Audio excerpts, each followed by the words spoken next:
بسم اللہ الرحمن الرحیم۔ حضرت مولانا محمد یوسف صاحب رحمۃ اللہ علیہ کا ایک خصوصی خطبہ۔ جمعہ 6 ذی الحجہ سن 1378 ہجری۔ میرے محترم بھائیوں، بزرگوں، دوستوں، اللہ نے انسانوں کو دنیا اور آخرت میں کامیابیوں کے حاصل کرنے کے لیے اور ناکامیوں سے بچنے کے لیے دین مرحمت فرمایا ہے۔ دین بمعنی کل ایک معاشرہ ہے جس میں مختلف طبقات کے لوگ مل کر زندگی گزارتے ہیں۔ دین خدا کی ذات سے استفادے کا طریقہ ہے۔ وہ ایک محنت کو چاہتا ہے۔ دین غیر اللہ کے وجود کی بنیاد پر نہیں ہے بلکہ خدا تعالیٰ کے وجود کی بنیاد پر ہے۔ غیر کی نفی کی جاتی ہے اور خدا کی ذات کا اثبات کیا جاتا ہے۔ پرورش نہ کرنا، عزت اور ذلت دینے کا تعلق غیر سے نہیں بلکہ خدا کی ذات سے ہے۔ اس لیے یہ رعایت دین میں کی گئی ہے کہ یہ زمین، مکان، روپیہ، پیسہ سے بڑھ جاوے بلکہ خدا کے راضی کرنے کی رعایت رکھی گئی ہے۔ مال کو سامنے رکھ کر دین نہیں دیا گیا۔ جو لوگ یوں دیکھیں گے کہ کس صورت سے مال، ملک، مکان ملتا ہے، وہ دین پر نہیں چلیں گے۔ صرف ایک بات سامنے رکھ کر دین دیا گیا ہے: پیٹ بھرنا، عزت دینا وغیرہ۔ آیا خدا کی ذات پر موقوف ہے یا غیر سے ہوگا؟ لا الہ الا اللہ کا مطلب یہ ہے کہ خدا تعالیٰ اگر چاہے سارے غیروں کے بغیر عزت دے کر دکھلا دے، سیراب کر کے دکھلا دے، اور ہر ایک کا وجود خدا کے دینے سے قائم ہے۔ جس وقت چاہے ایک شکل و صورت کو دوسری سے تبدیل کر دے۔ وجود و عدم، عزت و ذلت کسی پر موقوف نہیں بلکہ خدا کی ذات پر موقوف ہے۔ اول تو غیر خدا میں کچھ اختیار نہیں۔ جو انسان دیکھ رہا ہے وہ خدا کے قبضے میں ہے اور لامحدود ہے۔ لا الہ الا اللہ کا کام ہے غیر وجود کی نفی اور اللہ کی ذات میں اثبات کرنا، اور لا انتہا بتلانا اللہ اکبر کام کا ہے۔ حکومت میں جو کچھ دکھائی دے رہا ہے وہ ذاتی نہیں ہے بلکہ خدا کی ذات میں موجود، لہٰذا لا الہ الا اللہ کا مطلب یہ ہوا کہ غیر اللہ سے رابطے قائم کرنے کی بجائے تم خدا کی ذات سے رابطہ قائم کرو۔ پھر تمہارے لیے ایسے انتظام ہو جائے گا جو خدا کی رضا میں ہے۔ لا الہ الا اللہ میں لا الہ الا اللہ میں وجود کی بھی نفی ہے، اس بات بھی ہے کہ وجود کا تعلق کہاں ہے، کہاں نہیں ہے۔ کلمہ غیر اللہ سے ہمارے رابطوں کو توڑ کر خدا کی ذات سے قائم کرتا ہے۔ دنیا اور آخرت میں سرخروئی کا نسخہ لا الہ الا اللہ نے دیا ہے۔ زمینوں، دریاؤں، ہواؤں، پہاڑوں کے تابع تم نہ ہوگے بلکہ یہ سب تمہارے تابع ہو جائیں گے بشرطے کہ رابطہ صحیح ہو جائے۔ زمیندار کو کہا جا رہا ہے کہ زمین سے دلی رابطہ نہ رکھنے کے بجائے خدا سے رابطہ قائم کر۔ جس وقت زمین میں محنت کو کہا جائے محنت کر، اور جب چھوڑنے کو کہا جائے تو چھوڑ دے۔ ملازمت سے دلی لگاؤ مت رکھ۔ حکم خداوندی کو پیش نظر رکھتے ہوئے ملازمت کے سارے شعبے چلیں گے۔ صرف یوں دیکھنا پڑے گا کہ اصل وہ چیزیں ہیں یا خدا کی ذات ہے جس نے ساری شکلیں بنائی اور آئندہ وہ ان پر قبضہ رکھتا ہے اور جس وقت چاہے بدل کر رکھ دے۔ لا الہ الا اللہ یہ ہے کہ ہمیں صرف ایک اللہ کو سامنے رکھ کر چلنا ہے۔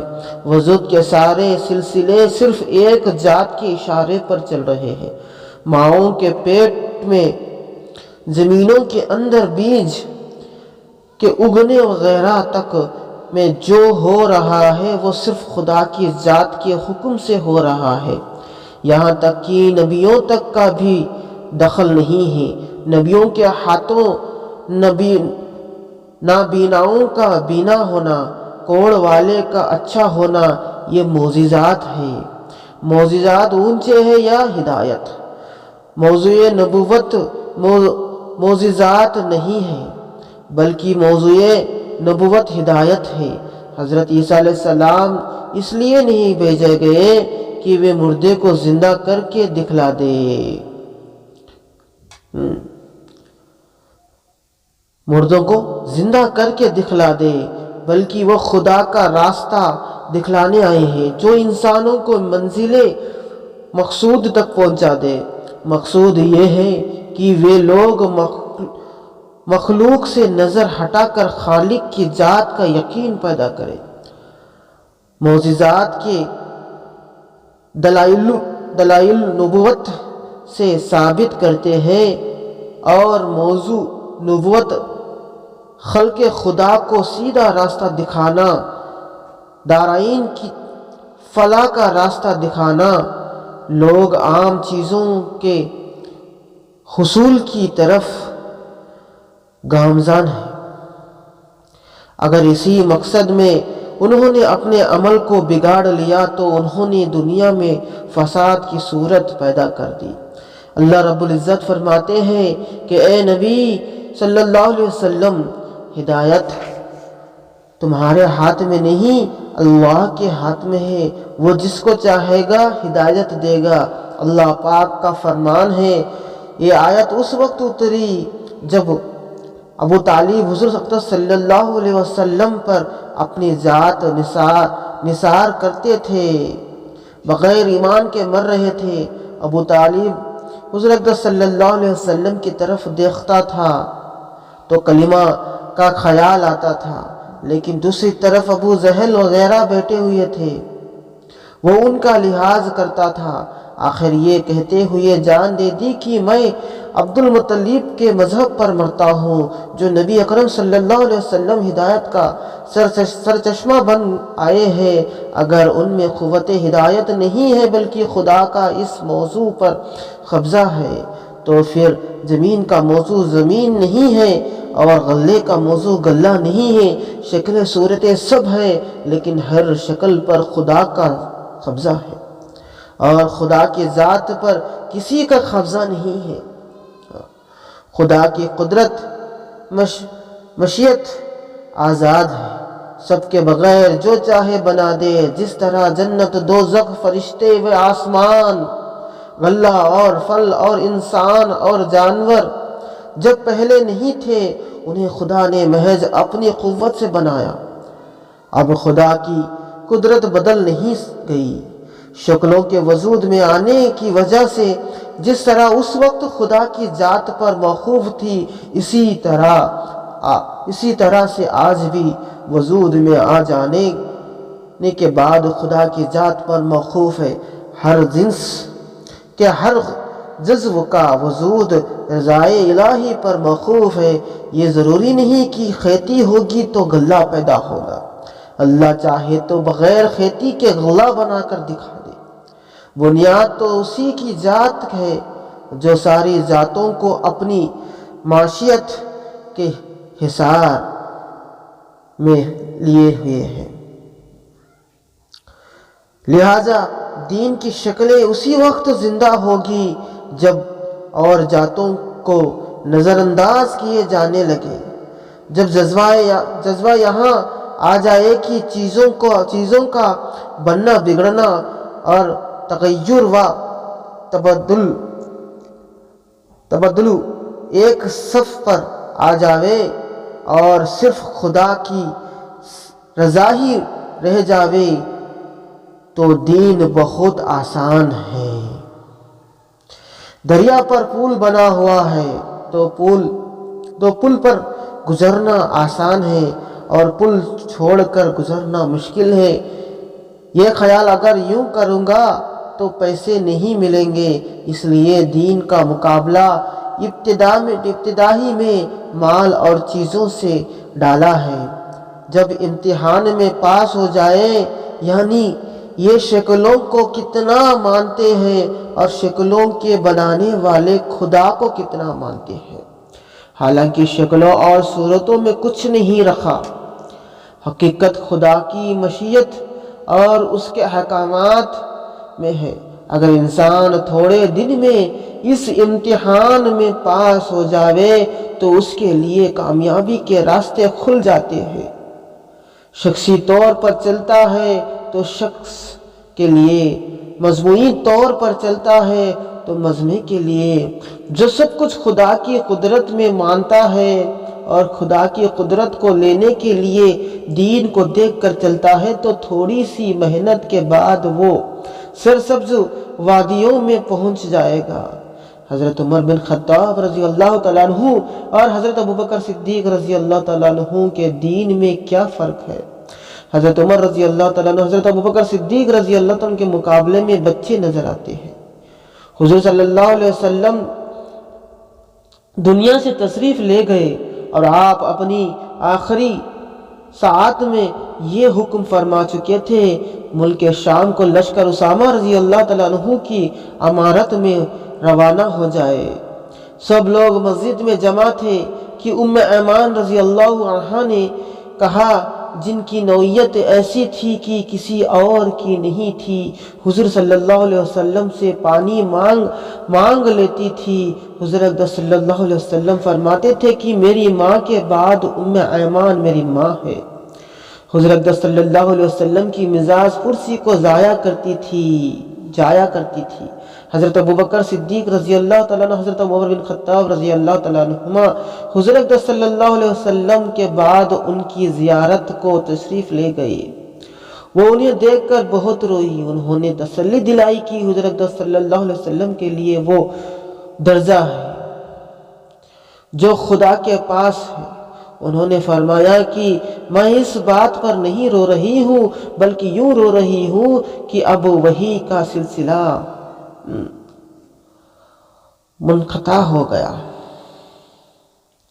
ام ایمان رضی اللہ عنہا نے حضور اقدس صلی اللہ علیہ وسلم سے عرض کیا کہ حضور اسامہ کو بھی نہ بھیجیے گا، ان سے کچھ نہ ہو سکے گا۔ حضرت اسامہ رضی اللہ تعالیٰ عنہ نے آئے تو حضور صلی اللہ علیہ وسلم نے ان کو دعا دی۔ ایک صبح حضور صلی اللہ علیہ وسلم بہت بشاش تھے۔ حضرت ابوبکر صدیق رضی اللہ تعالیٰ نے اپنے گھر جانے کی اجازت چاہی، آپ نے اجازت دے دی اور سب بیویاں بھی نہانے دھونے چلی گئی اور حضرت عائشہ رضی اللہ عنہا آپ صلی اللہ علیہ وسلم کو گود میں لے کر بیٹھ گئی۔ فرماتی ہے کہ حضور صلی اللہ علیہ وسلم نے چہرہ میری طرف کیا اور آپ صلی اللہ علیہ وسلم نے داہنے مبارک سے ذرا سا لعاب نکالا، جس کے پڑنے سے میرے بدن میں سنسنی پھیل گئی۔ لوگ ملک شام روانہ ہو رہے تھے، ان کے قدم رکابوں میں جا چکے تھے، سب اسی وقت رک گئے۔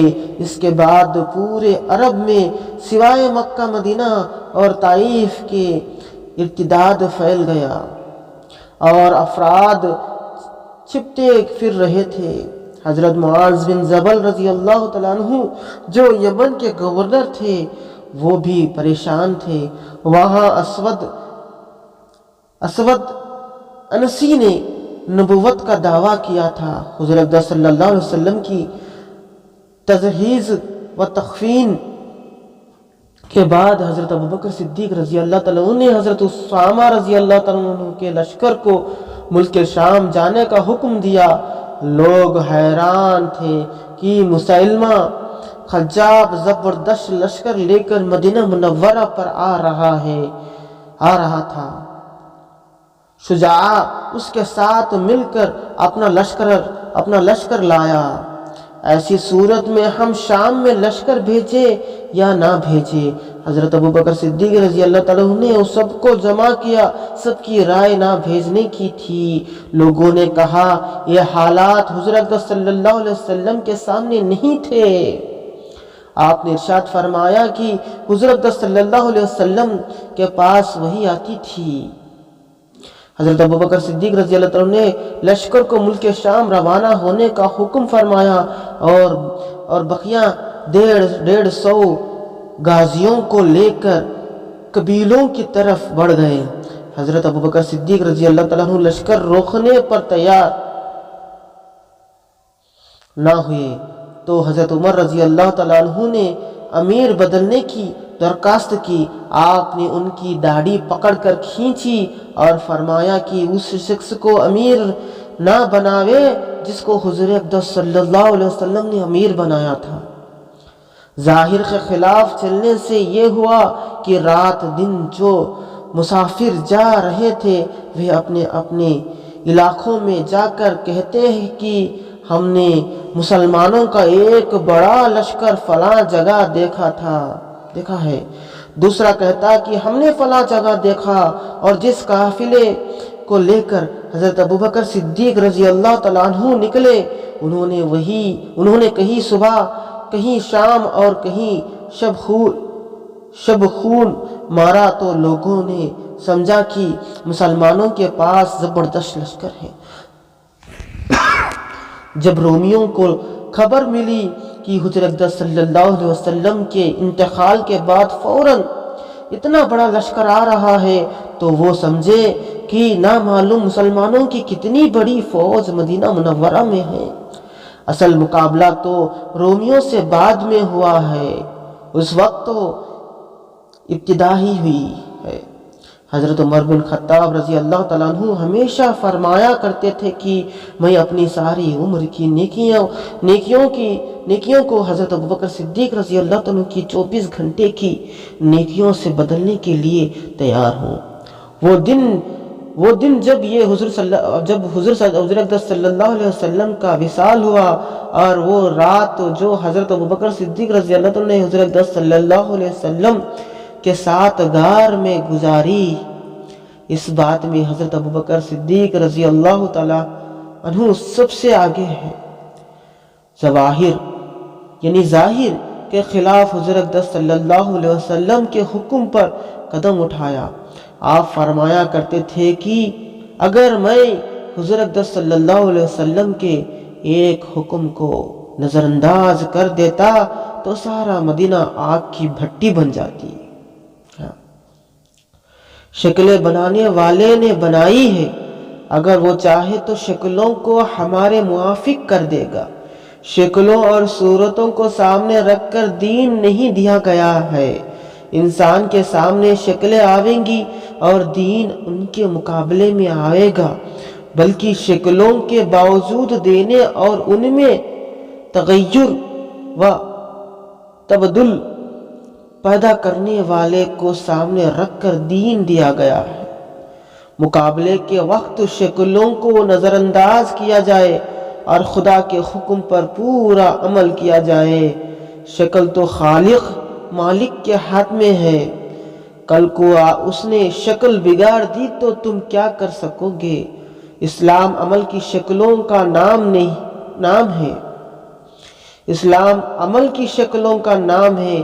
تجارت، زراعت، عمرے، خانہ داری یعنی گھریلو کام کاج، حکومت میں کون سی شکل دین ہے؟ خدا کی تجویز کی ہوئی شکلیں ایسی ہیں جن میں مجموعی زندگی کے نفع کو سامنے رکھا گیا ہے۔ حاکموں، محکموں، تاجروں، کسانوں کو وہ شکل دی ہے جن سے اجتماعی زندگی کامیاب بنے۔ جب ان شعبوں کو اللہ کی بتلائی ہوئی شکلوں پر لاؤ گے تو وہ ان کے اندر سرسبزی لائیں گے۔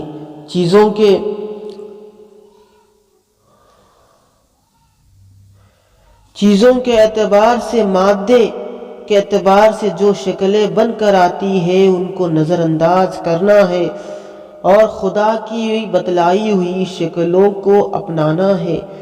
جب ایسا معاشرہ تیار ہو جائے، ایک طرف حاکموں کو ان کی ذمہ داریوں کا احساس دلایا جائے اور محکوموں کو ان کی ذمہ داریوں کا، تو صحیح زندگی وجود میں آئے گی۔ حضرت موسیٰ علیہ السلام کو حکم دیا کہ لکڑی ہاتھ سے ڈال دو، تو وہ فوراً اژدھا بن گئی، اور جب اژدھائے پر ہاتھ ڈالا تو وہ پھر لکڑی بن گئی۔ حضرت موسیٰ علیہ السلام گھبرا کر ملک مصر سے بھاگے تھے، لیکن جب خدا تعالیٰ کا حکم لے کر حضرت موسیٰ علیہ السلام جا رہے تھے تو ان کے ہمراہ زبردست طاقت تھی۔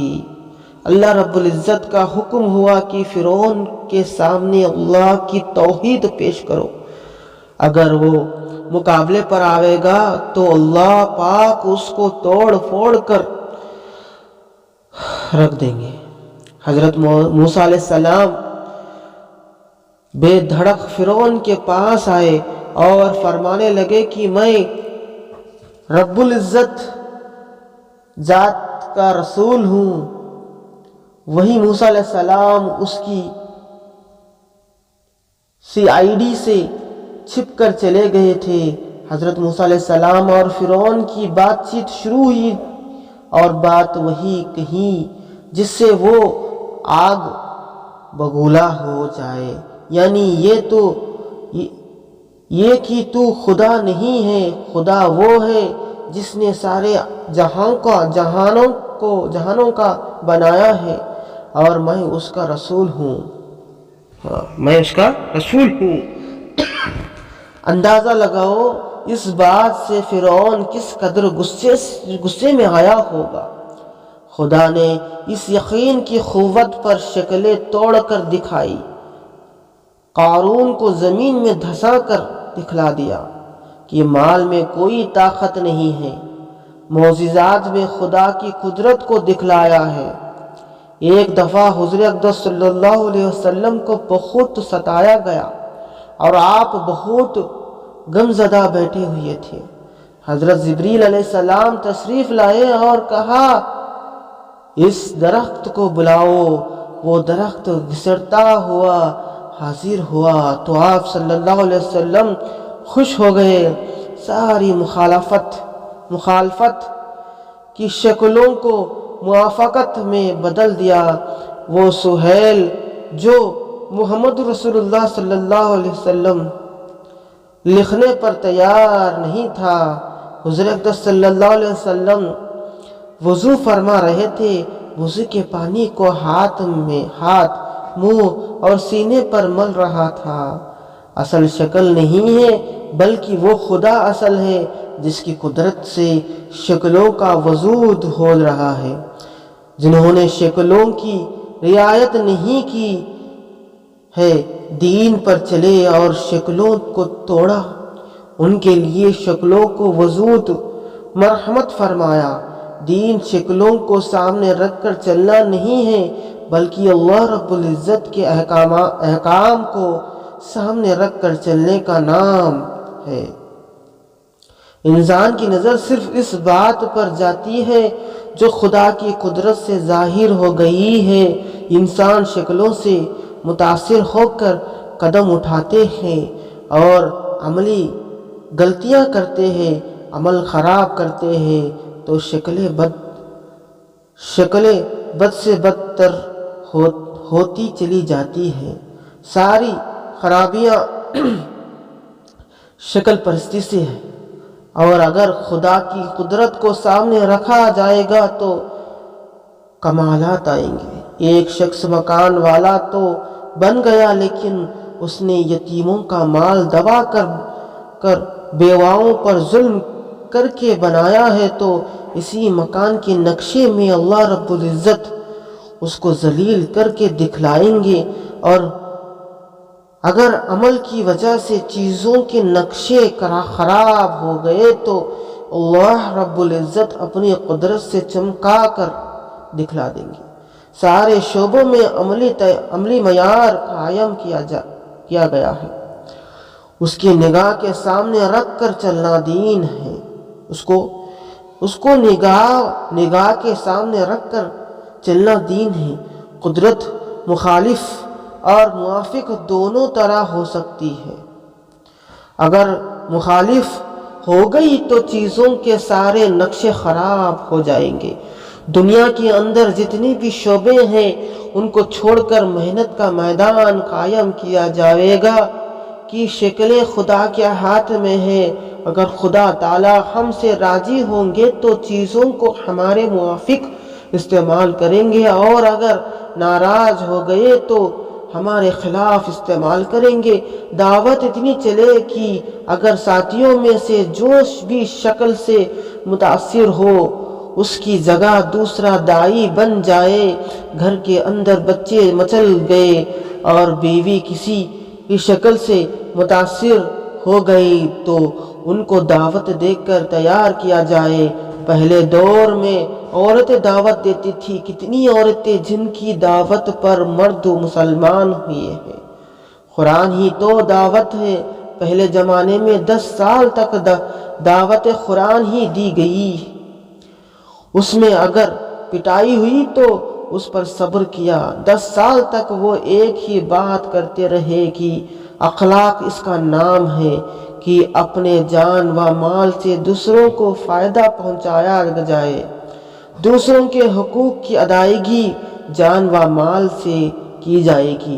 اگر نماز ذریعہ یقین بن گئی، علم کے حلقے قائم ہونے لگے اور ہم ذکر کرنے والے بن گئے تو ایسے داعیوں کا ذہن سب سے پہلے بدلے گا، اور ایسے لوگوں کو دیکھ کر ہزاروں کی زندگیوں کے نقشے بدلیں گے، اور پھر جو ٹھوکریں مارنے والے ہیں وہ جوتے اٹھانے والے بن جائیں گے۔ اس محنت کے لیے یہ نظام بنایا ہے کہ ایک دفعہ آدمی عمر میں 3 چھلے دے دے اور ہر سال چھلا دیتا رہے، اور ہر ماہ 3 دن دیا کرے، اور ہر ہفتے 2 گشت کیا کرے، ایک دفعہ اپنے محلے میں اور دوسری دفعہ دوسرے قریبی محلے میں۔ اگر عمر کے 3 چھلے کا معمول بن جائے تو سارے ملکوں میں جماعتوں کے جانے کا اہتمام ہوگا۔ جب تم عمل کی ہمت پیدا کرو گے تو اللہ تعالیٰ بھی تمہارے لیے